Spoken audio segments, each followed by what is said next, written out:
Hello, drummer friends.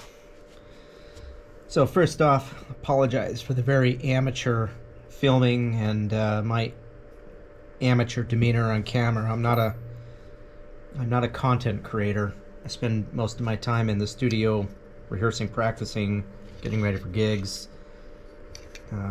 Filming is not something I do very often. But I thought I would share a problem I'm having and have had with DW bass drum spurs. Couple different problems I've had. These are new, but with the regular spikes on here, this moves inside here and makes it very difficult to get your bass drum exactly where you want it in relation to the pedal, especially if you're playing a gig and you've got limited setup time.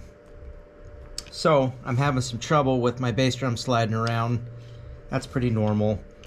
But really what the biggest problem with this DW spur is that this set screw here, this adjustment, strips out. So the first thing that happened is the screw stripped out. So I just went to the hardware store and found the right thread pitch and replaced it with a stainless steel screw, or bolt rather, which worked. But then over time, the thread stripped out. So now you're playing a gig in the middle of a song, and this drops down, your bass drum slides around. Pretty soon it's not even playable, which is a problem when you're playing a gig and you've got an audience and not something you can fix on the fly. So what I decided to do, first off, I bought these KBrakes. This is going to stop my bass drum from moving, period. I'm pretty sure of that. I've done the research. Quick tip on these: when you're putting these on, get the threaded ones. Don't get the ones that sit inside the second piece. Get the threaded ones and use something to hold this and tighten this all the way as far as it'll go. Don't tighten it. Even if you have this set screw tight, you can't tighten this tight enough without this moving inside here. So you got to grab it with a vice grips or pliers or something to hold this shaft while you screw this on. Screw it on all the way. That's as far as it'll go. Tighten that down, and then you've got your anchor here. So what I'm going to do with this is I'm going to take and I'm going to drill this out. I'm going to drill a hole all the way through this shaft to the other side, and then I'm going to put a bolt through it, like so. Washer on both sides, lock washer, and then one of these nylock. So I'm actually going to put a hole right through the center of this shaft. Most drummers, you're not going to be adjusting this. You're going to find where you want it and it's going to stay there. You're not going to be adjusting this up or down. Most drummers are going to use their carpet or whatever carpet's on the stage at a gig, and you're not going to be adjusting this. I personally don't like my bass drum tilted too much, so what I've done is you have to take some measurements, put the pedal on, make sure your pedal's on, and then just decide where you want this. I just use something soft, put it under the drum, get it about where you think it should be. So that's pretty even for me underneath. The bass drum's completely suspended. And then put your leg on and figure out where this height is, where you want it before you drill a hole. So do yourself a favor, drill a pilot hole first. And I believe the size of this bolt, this is a 1032 and this is a 2-inch long bolt. 1 3/4 inch would be perfect, but they didn't have that. They only had 1.5 inches and 2-inch. So it is going to stick out a little bit. don't know if you can see that. It's going to stick out after the nut probably 1/4 inch. So 1 3/4 inches would be the perfect size. Fender washer on this side. Another fender washer just for added security. I'm going to use a split lock washer and one of these nylon locking nuts. So the other side is not broken yet, but it will break. This is my 3rd DW drum set through the years, and all 3 of them have had the same exact problem. Now, it did last 10 years before I had that problem, and I gig a lot. These are in and out of road cases, and they're traveling. So they've gotten their fair share of abuse.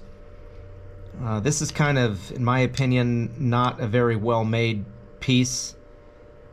This spurs 4 pieces. This is independent of this, independent of that, independent of this. I understand that needing to be adjustable, but this should all be one piece. There's no reason for this to be 3 separate pieces. And if you take this off,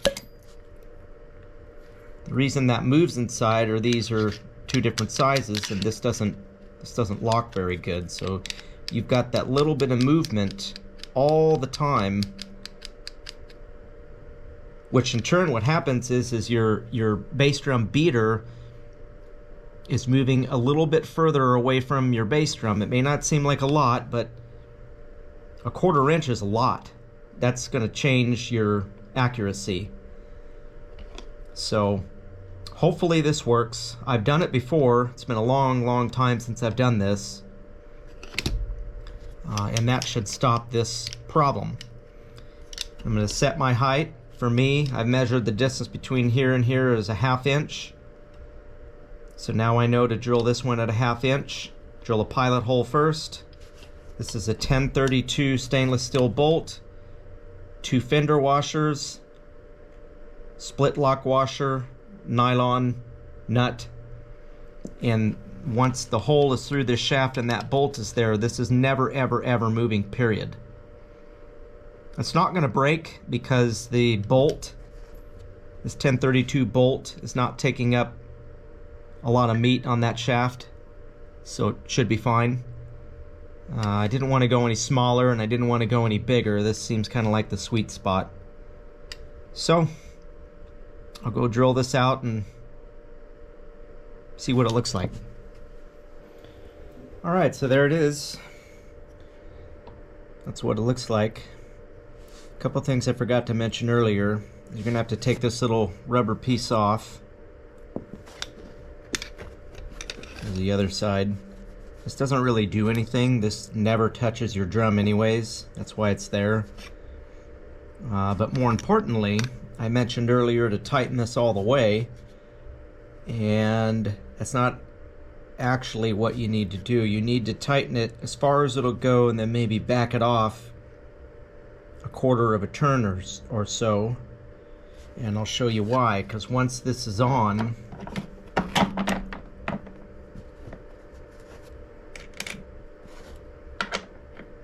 and you've drilled a hole through this, so you're preventing this from moving this direction, which is not a problem with the regular spike, because then you can just adjust this and turn this a little bit, but you're not turning this anymore. That's not moving. And if you're doing this with KBrakes, exactly like I'm doing it, that has to be completely flat. Now when you put this up, you don't want to take that off every single time, which I don't. It'll adjust, so it'll bend, but it's still going to touch your drum. So that's touching the drum right now, right here. I don't know if you can see that. Yeah. So you can loosen this nut a little bit and just move that a tiny bit. Now it's not touching the drum. And of course, when you put it down, it has to be flat, so you're going to be turning it to where that's flat. I'm gonna put markers here anyways. As you can see, I got markers for all my hardware anyways, so I'll know exactly where to turn it and then tighten this. But yeah, that's gonna work. That's not gonna move. Another thing I forgot to mention is you're gonna want to take your pedal off, and I recommend you drill this hole with this on the drum. And the reason why is you can get this position where you want it and then drill the hole. You don't want to screw that hole up. And I'm using very high-end pedals, so I didn't want to damage this pedal, or I didn't, you know, when you're grabbing and moving this around when you're drilling, you don't want to damage the rim or the pedal. Another thing to mention I find is if your pedal moves, it's going to contribute to the bass drum moving. So I stopped using Velcro. Velcro just didn't work for me. The pedal always moved a little bit. So I started using, I think this is called carpet lock. It looks like Velcro to me, but I believe it's called carpet lock or something like that. Not something you're going to find at Home Depot. You got to get it online, or if you're in California, there's a really good hardware store called McFadendale, and they've got this. You can buy it by the foot. But now, when you put this down and you have it where you want it, it's not moving at all. It's going to rip the carpet before it moves. And even much stronger than Velcro. So if you stop the pedal from moving, that'll aid in your bass drum not moving as well. And now with these, this bass drum's not going to move. This piece is going to never break. It's never going to move. It's set, and I can just forget about it and be confident that nothing's going to be moving around or breaking. Another problem I find is this doesn't want to stay on here, so you got to pound that on. Don't do it by pounding on this. You don't want to damage these threads because this is some sort of plastic. But you want to get that. You want to get that on so it's not coming off. I can just take this right now and pull as hard as I can, and that, because this is attached to that now, not to that, and it'll come right off. So you want to make sure that that is seated properly. So that's what it looks like. So this one isn't stripped yet, but I think I'm just going to go ahead and drill this out and do it anyways, because I know it's going to break in the future, and it's really uncomfortable for that to happen when you're playing an important show with an audience. It just gives me a frowny face for the rest of the gig. I'm stressed about the equipment. I can't keep my bass drum where it needs to be. You know, you got to look for a sandbag or something. It's a problem. Also, if you're a handy guy, some of this stuff is basic to you, but use a glove when you're drilling. I had to hold this to get it where I want it while I drilled my pilot hole. And this gets hot. Even that got hot. So put a glove on when you're drilling it.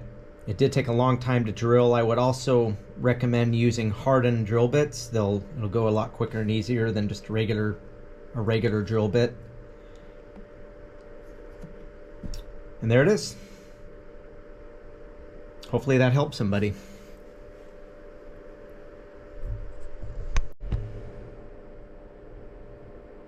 So yeah, gotta do the other side. Just as I tried to put this one together, I'm already pulling out threads. So that's probably 2 threads that came out. So I know that this isn't gonna hold very much longer. So I'm just gonna go ahead and do this one. Unfortunately, there's still a little bit of this movement.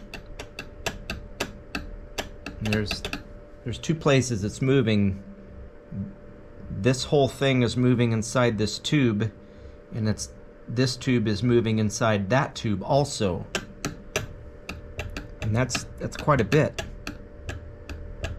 I don't know yet how to stop that. I mean, to replace these are $180 for a pair. Not bagging on DW. I love DW, but this part is not very well made. And you can buy aftermarket ones. I did some research. I can't really find a whole lot of information on aftermarket spurs. Gibraltar makes them. All the drum companies make them. You can find the same bolt pattern. I don't know if this part will be interchangeable with that part from different manufacturers, but no one's really come up, as far as I can see, no one's really come up with a bass drum spur that's really any different than this. Some of them have a wing nut, but they all kind of look pretty similar. One of the main reasons, obviously the bass drum moving, but another thing is, if you can see this carpet here, there's a hole there from the spike. So this lasted a long time with the regular spike and the foot that comes on it.